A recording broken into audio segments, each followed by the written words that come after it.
হামের ইস্যুতে একটু ফিরতে চাই, এবং যেহেতু আমি ডাক্তার মোহাম্মদ মমিনুর রহমান আপনাকে পেয়েছি, একটা বিষয় একটু আপনার কাছ থেকে পরিষ্কার হতে চাই। আমরা বরাবরই আপনাদের মতো জনস্বাস্থ্য বিশেষজ্ঞ যারা আছেন তাদের সঙ্গে যখন কথা বলি তখন এটা পরিষ্কারভাবে জানতে পারি যে হাম হচ্ছে উচ্চমাত্রা ছোঁয়াচে একটি রোগ, এবং হাসপাতালে করিডোরে যেভাবে আসলে শিশুদের জায়গার অভাবে তারা চিকিৎসা নিচ্ছে ধারণা করা হচ্ছিল সেখান থেকেও ছড়াবে।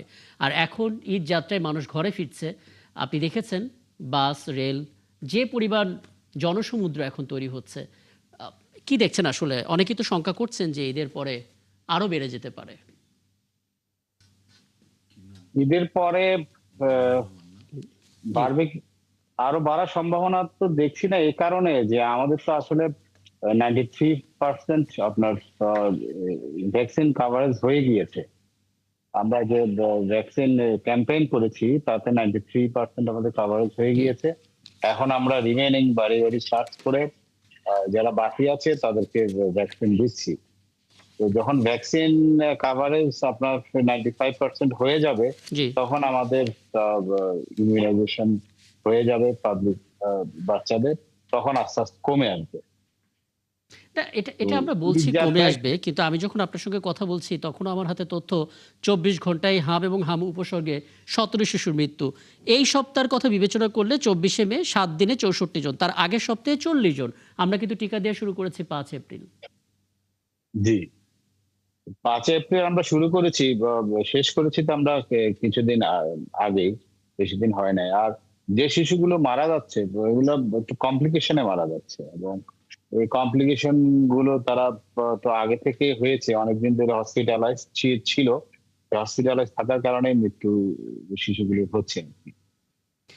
আরেকটা বিষয় একটু পরিষ্কার হতে চাই, আরো দুটো বিষয় তারপর আপনি নিশ্চয়ই বলবেন। দুটো বিষয়, একটা হচ্ছে আমরা জনস্বাস্থ্য বিশেষজ্ঞ বেশ কয়েকজনের সঙ্গে কথা বলেছি, বেশিরভাগই এই মতামতটা দিয়েছে যে দুটো ঝুঁকি রয়েছে। এক হতে পারে এখান থেকে যারা গ্রামে যাচ্ছেন, বাড়ি যাচ্ছেন, তারা কোনো না কোনো হটস্পটে ইতোমধ্যেই সেখানে হাম আক্রান্ত রোগী আছে সেখান থেকে ছড়াতে পারে, যেতে অথবা এখান থেকেই হামের উপসর্গ নিয়ে গ্রামে যাচ্ছেন, সেখানে গিয়ে তো একটা ফ্রেশ জায়গায় ছড়াতে পারেন। এই দুটো ঝুঁকি আপনি তাই পাচ্ছেন কিনা? হ্যাঁ, এই দুটো ঝুঁকি তো আছেই। এই দুটো ঝুঁকি আছে। যারা হয়তো হাম নিয়ে যাচ্ছে, তারা যে জায়গাটা হটস্পট না সেখানে ছড়াবে। আবার একটা হটস্পট এরিয়ায় যদি সুস্থ শিশু যায়, জি। তারও এফেক্টেড হতে পারে, সে ইনফেক্টেড হতে পারে। তাহলে আমরা বলতে পারি ঈদের পরে ঝুঁকিটা তো বাড়ছে, মানে সংক্রমণটা বাড়তেই পারে। সংক্রমণ এই সেন্সে বাড়তে পারে, কিন্তু আমরা যদি ভ্যাকসিনেশন কাভারেজ হিসাব করি তখন হয়তো বাড়ার ইয়েটা কম। আমি তো কাগজে যদি আপনি কিছু জানতে চান। ডাক্তার মমিনুর রহমান, আমি একটু জানতে চাচ্ছি যে যেহেতু এটা উচ্চমাত্রার ছোঁয়াচে রোগ, জি। আর আগে কিন্তু কখনো হামে লোক শিশু মারা গেছে এইরকম কিন্তু আমরা শুনি নাই, আমাদের বয়স তো কম হলো না, তাই না? কিন্তু জি, এইবার এই এত মারা যাওয়ার পেছনে কারণ কি খুঁজছেন, আপনার কি কারণটা পেলেন? এবার মারা যাওয়ার পিছনে কারণ হচ্ছে আপনার ম্যাল নিউট্রিশনটা একটা কজ।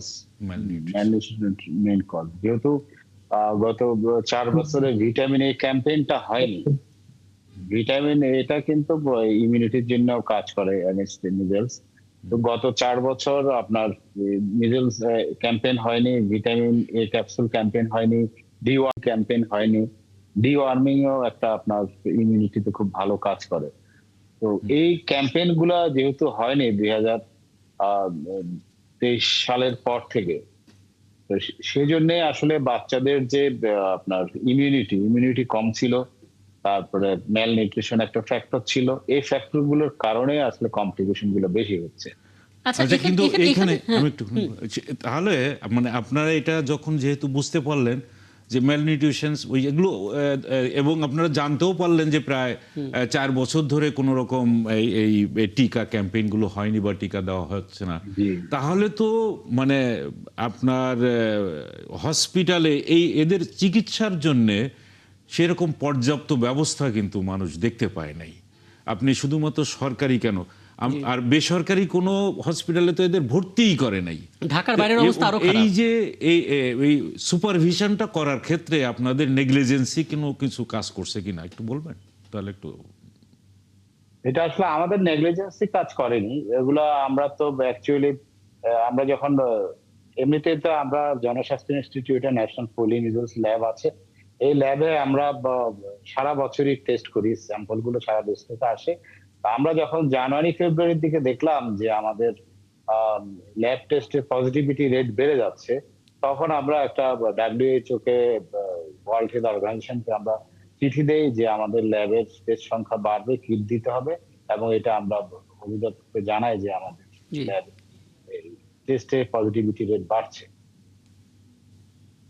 মানে তখন আমরা আমরা একটা বুঝলাম অপুষ্টি aware একটা হই। কারণ, আমরা বুঝলাম যে আসলে টিকা ক্যাম্পেইন না হওয়াটাও একটা কারণ, কিন্তু এবং এটা তো অনেকে বলছেন যে এবার হাম তার চরিত্র বদলেছে, বিগত সময়ে যে ধরনের হাম ছিল এবার মিজলস একটু আলাদা, এটা কি আপনাদের মনে হয় কিনা?